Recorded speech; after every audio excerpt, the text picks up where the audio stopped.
180 milhões de faturamento no ano, 19% de EBITDA, 9% de lucro líquido, 2 fábricas, atendendo praticamente o Brasil inteiro. Essa era a nossa situação em 2016. A gente tinha passado por uma grande frustração em 2010, por uma tentativa de vender a empresa que tinha sido frustrada, mas que tinha nos impulsionado a quase dobrar o faturamento. Em 2010, eu falei para vocês que faturávamos em torno de 100 milhões. Em 2016, a gente já estava faturando 180 milhões de reais, com caixa cheio, resultado, lucro, a empresa organizada, formalizada, balanço auditado, estava a melhor situação da história da Baby Roger. Tinha se passado 19 anos de empresa e a gente tinha chegado no auge. Eu nem imaginava um dia estar faturando tanto e com tanto resultado. Tínhamos passado por épocas de ficar feliz com o faturamento, tendo margem nenhuma, com muito funcionário, porém sem resultado, e nesse momento não. A gente tinha uma empresa formal, organizada, do que a gente tinha vindo do fundo do quintal, totalmente informal. A gente tinha chegado numa situação de uma empresa, 180 milhões de reais em 2016, nós estamos hoje em 2026, há 10 anos atrás, um faturamento desse, com lucro, organizada, formalizada, esse realmente foi o ponto mais alto que a Baby Roger chegou. Para quem não me conhece, eu sou o Rogério Bezerra,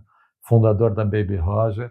Esse é o capítulo 13 da série Jornada Empreendedora. Nesse capítulo eu falo que continuamos subindo a régua e dos números que nós atingimos. O mais importante é, como saímos de um faturamento de 100 milhões para em poucos anos ir para um faturamento de 180 milhões, com resultado real e comprovado. Como eu disse para vocês, quando a gente saiu daquele processo de quase venda da empresa, que foi frustrante, a gente sabia onde tinha que atacar. Aí o que a gente tinha que fazer era a lição de casa. Então a gente começou a atacar na parte de clientes, começou a diminuir concentração, começou a melhorar a distribuição, começamos a fazer parcerias com os clientes, dividido por área, dando exclusividade, trabalhando com bonificação, trabalhando com meta com os clientes. A gente começou a melhorar nossa performance de compras, a gente melhorou a empresa para poder importar. Começamos a importar da China, da Coreia do Sul, na época a gente comprava da LG, essa mesma LG de TV, ela tem uma divisão que é LG Química. A gente começou a importar deles, começamos a trazer celulose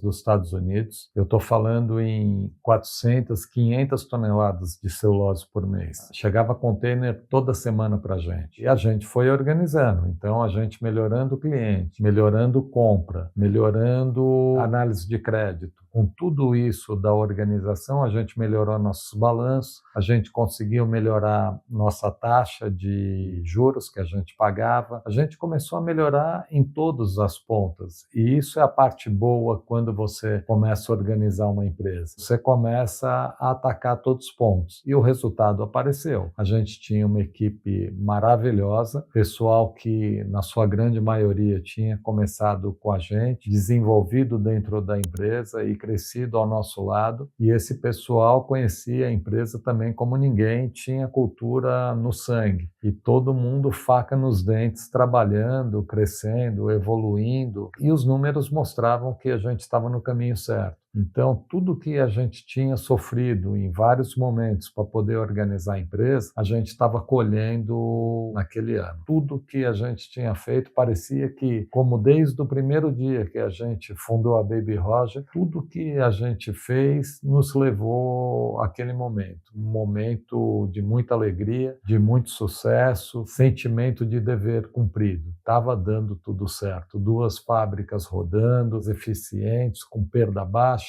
com alta produtividade. Nessa época, a gente estava produzindo em torno de 30 milhões de fraldas por mês, 30 milhões de tiras, né, de unidades. É muito volume, é o que a gente tinha nesse momento. O sucesso tem uma característica traiçoeira, né? Eu acredito que nesse momento você começa a se sentir muito bom. Eu tenho até comigo que eu rezava menos, eu sinto como se eu tivesse meio que me afastado mais de Deus, sabe? Você tem um sentimento meio que deixa comigo, eu conheço, eu faço, eu estou crescendo, eu sou bem-sucedido e olhando para trás hoje, é exatamente o sentimento que eu tenho. Acho que eu subestimei, eu não olhei todos os pontos. Você começa a se sentir o todo-poderoso, bom demais, a prova de bala, e aonde os erros vêm. E os nossos maiores erros foram frutos dos melhores momentos. Eu nunca tinha sentido uma situação tão boa, sabe, de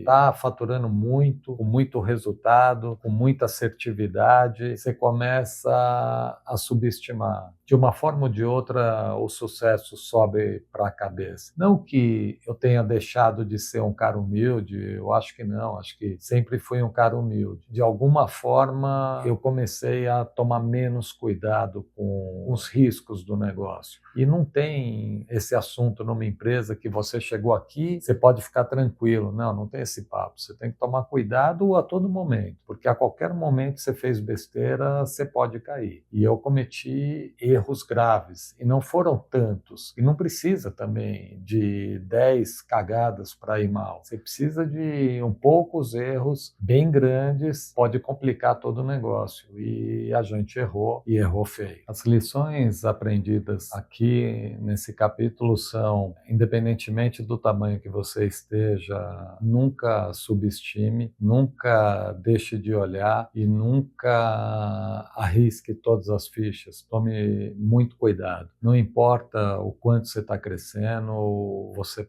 vai cometer erros, e se você não tomar cuidado de manter a aprendizagem de cometer erros pequenos para você consertar logo, tomar cuidado com erros maiores, porque tudo é proporcional. Esse cuidado eu aprendi. Jamais deixe o sucesso subir na cabeça. Você não é o idiota que os outros acham quando você está numa situação difícil, e nem tampouco você é o bonzão quando tem um monte de gente falando, porque você está indo muito bem. Permaneça na sua essência, dê o seu melhor em qualquer situação, que você vai chegar lá. Eu não tenho dúvida disso. Mas não subestime, nunca subestime os números. Não importa o quão bem você esteja indo, tome sempre muito cuidado, meça os erros, arrisque, mas arrisque pequeno, arrisque rápido e conserte mais rápido ainda. É o que eu sempre falo, né? Nunca subestime os detalhes. Eu nunca vi ninguém tropeçar numa montanha. Você sempre vai errar nas pedrinhas no caminho. No próximo episódio, eu vou falar um pouquinho dos erros que nós cometemos, muito provavelmente por conta de todos os acertos que tivemos nesse momento, que nos levaram a subestimar o processo e tomar decisões erradas que refletiram muito forte. Próximo episódio vai estar muito rico em conhecimento em relação a erros que você pode cometer e as consequências desses erros.